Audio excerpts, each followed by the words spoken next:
Ето нещо интересно извън B4 Quattro.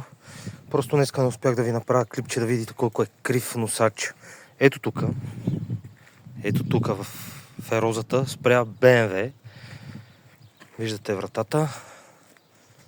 Виждате калник. Ето тук има носач. Ето тук седи горе носача, му съм го извадил. Стърчи насам. Шенкел, който позицията му е така, както виждате ми пръста беше изправен. Ето така. Просто брутално. Но пък за мое щастие планката при амортисьора и шасито изглежда всичко здраво. Амортисьора не изглежда крив. Но пък ще видим като го сглобиме, де. Утре ще хода да взема един калник. Врата съм намерил, ще взема.